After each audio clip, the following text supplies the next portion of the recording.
નમસ્કાર મિત્રો, મારી YouTube ચેનલ નકુ મનસુખની અંદર આપ સૌનું હાર્દિક સ્વાગત છે. મિત્રો, આપણે આગલા વિડિયો જે છે એ નિયમોના વિડિયો જોયા, 1 થી 100 સુધીના વર્ગનો છે એ વિડિયો જોયો.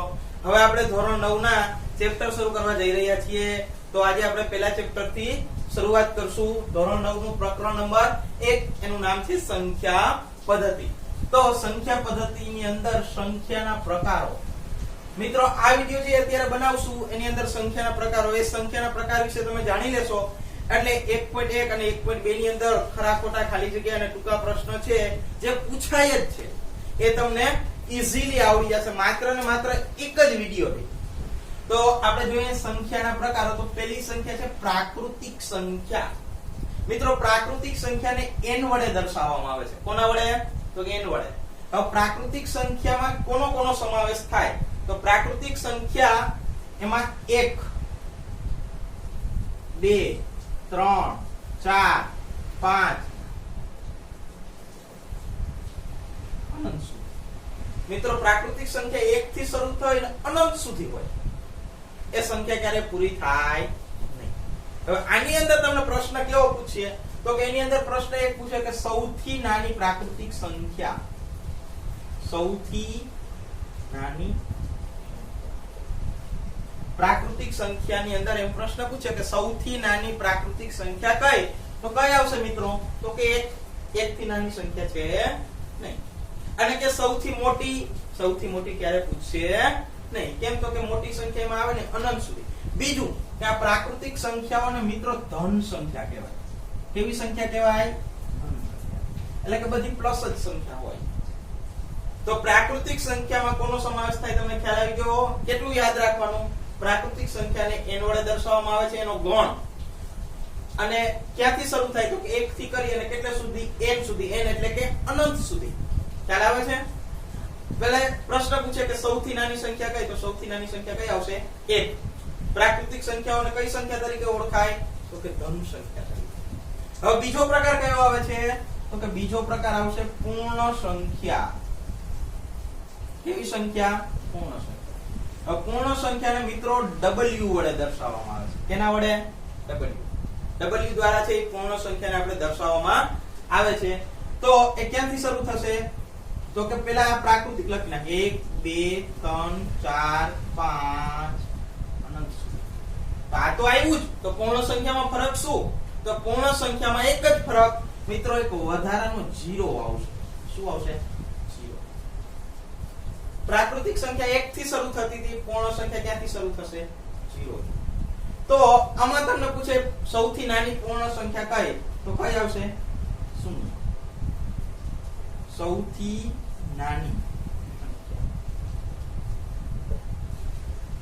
હવે આમાં તો કે આપણે બે વસ્તુ થઈ. કઈ બે વસ્તુ?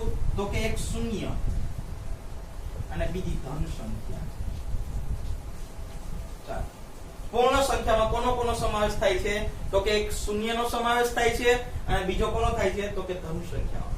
મિત્રો, બે વસ્તુનો ખ્યાલ આવ્યો? પ્રાકૃતિક સંખ્યા અને પૂર્ણ સંખ્યા. આ બે પ્રશ્ન ખૂબ જ અગત્યના છે, બહુ જાજી વખત પૂછાઈ ગયેલા છે. સૌથી નાની પ્રાકૃતિક સંખ્યા અને સૌથી નાની પૂર્ણ સંખ્યા. ખ્યાલ આવે છે? હવે આવશે ત્રીજો પ્રકાર. તો કે એમાં આવશે પૂર્ણાંક સંખ્યા. કેવી સંખ્યા મિત્રો? પૂર્ણાંક સંખ્યા, જેને z વડે દર્શાવવામાં આવે છે. કોના વડે? z વડે. હવે એમાં આ બે તો આવે 0 1 2 3 4 5 અનંત સુધી. પૂર્ણ સંખ્યા તો આખી આવશે. તો વધારાનું શું આવશે? તો કે મિત્રો, જેમ જમણી બાજુ તમે જાઓ એમ ધન સંખ્યા આવતી જાય અને ડાબી બાજુ જાઓ એમ કેવી સંખ્યા આવે? તો કે ઋણ. કેવી આવશે? ઋણ. તો -1 આવશે, -2 આવશે, -3 આવશે. ક્યાં સુધી? તો કે અનંત સુધી. માઈનસ પણ ક્યારે પૂરું થાય નહીં. હવે આમાં તમને પૂછે સૌથી નાની પૂર્ણાંક સંખ્યા? તો કે ન પૂછે. કેમ? તો કે માઈનસ ક્યારે પૂરું નથી થતું અને પ્લસ પણ ક્યારે પૂર્ણ થતું નથી. તો એમાં પૂછે ને, આમાં બે માં જ પૂછે સૌથી નાની સંખ્યા. તો આમાં કઈ સંખ્યાનો સમાવેશ થાય? તો કે આ માઈનસ વાળી સંખ્યાને કેવી સંખ્યા કહેવાય? તો કે ઋણ સંખ્યા.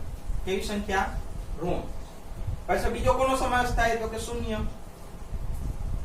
અને ત્રીજું કઈ સંખ્યા? તો કે ધન સંખ્યા. ખ્યાલ આવે છે મિત્રો? ત્રણ વસ્તુનો સમાવેશ થાય છે: ઋણ સંખ્યા, શૂન્ય અને ધન સંખ્યા. ધન સંખ્યા બધી આવી જાય, શૂન્ય આવી જાય અને બધી ઋણ સંખ્યા. તો આ થઈ પૂર્ણાંક સંખ્યા, જેને કેના વડે દર્શાવવામાં આવે છે? z વડે. હવે આવશે ચોથો પ્રકાર, જેની અંદર જોશું આપણે સમય સંખ્યા. કેવી સંખ્યા મિત્રો? સમય સંખ્યા, જેને q વડે દર્શાવવામાં આવે છે. કોના વડે? q વડે. તો હવે આની અંદર આ તો બધું આવશે, આપણે લખી નાખીએ. -3 -2 -1 0 1 2 3 4 5. આ તો બધું આવ્યું જ. તો કે ઋણ સંખ્યા, શૂન્ય પણ આવે અને ધન સંખ્યા પણ આવે. તો વધારાનું શું આવ્યું? તો કે વધારાનું આવશે અપૂર્ણાંક. શું આવશે? અપૂર્ણાંક. કઈ સંખ્યા આવશે?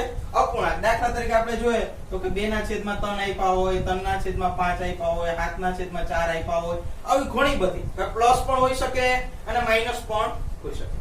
ખ્યાલ આવે છે? તો આ અપૂર્ણાંક સંખ્યા છે એની અંદર આવશે. તો સમય સંખ્યાની અંદર કેટલી સંખ્યાનો સમાવેશ થયો? 4. કઈ? તો કે એક શૂન્ય, એક ધન સંખ્યા, ઋણ સંખ્યા અને વધારાનું કયું આવ્યું? અપૂર્ણાંક. ખ્યાલ આવે છે મિત્રો? છેલ્લો અને લાસ્ટ પ્રકાર, પાંચમો, અસમય સંખ્યા. કઈ સંખ્યા મિત્રો? અસમય સંખ્યા. અથવા તો એને બીજું નામ આપવામાં આવે છે વાસ્તવિક સંખ્યા, જેને r વડે ગણવામાં આવે છે. આમ તો વાસ્તવિક સંખ્યા જ આખી કહેવાય બધી. અસમય સંખ્યાનો એની અંદર સમાવેશ થાય છે. ખ્યાલ આવે છે? છેલ્લો ગણ છે એ વાસ્તવિક સંખ્યા કહેવાય, છતાં અસમય સંખ્યા એવું પણ નામ આપવામાં આવે છે. આખો ગણ છે એ વાસ્તવિક સંખ્યાનો ગણ કહેવામાં આવે છે. તો એની અંદર કઈ વસ્તુ આવશે? તો કે આ તો બધું આવશે. -3 -2 -1 0 1 2 3 4 5 n સુધી. અપૂર્ણાંક કે બધા આવી શકે એની અંદર. બરોબર? તો આપણે લખીએ અહીંયા ઋણ સંખ્યા, શૂન્ય પણ છે, ધન સંખ્યા પણ છે, અપૂર્ણાંક પણ આપણે લખી નાખીએ. અપૂર્ણાંક. હવે કયું વધ્યું? તો કે અસમય સંખ્યા. કયું વધ્યું? અસમય સંખ્યા. તો એની અસમય સંખ્યા એટલે શું મિત્રો? તો કે જે સંખ્યાનું વર્ગમૂળ ન નીકળતું હોય.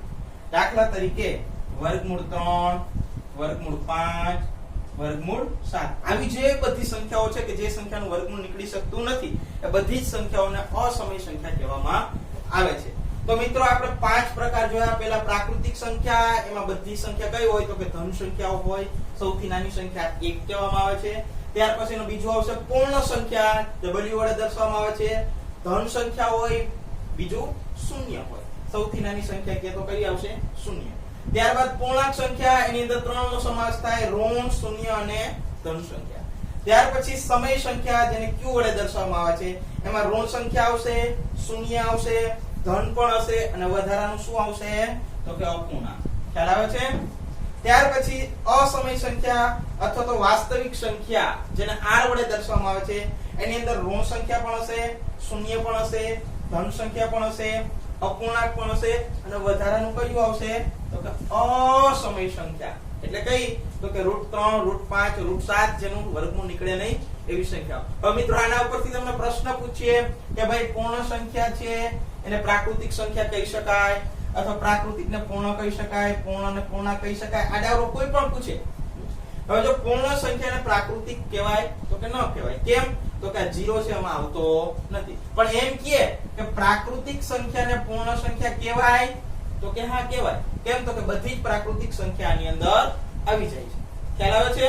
તો આવા તમને ઉદાહરણની અંદર પણ આના ટૂંકા પ્રશ્ન આપેલા છે અને સ્વાધ્યાય 1.1 ની અંદર પણ આવા ખરા ખોટા આપેલા છે. એ તમે હવે આ કોષ્ટક જોશો, આ વિડિયો જોશો એટલે તમે જાતે ગણી શકશો. ખ્યાલ આવે છે?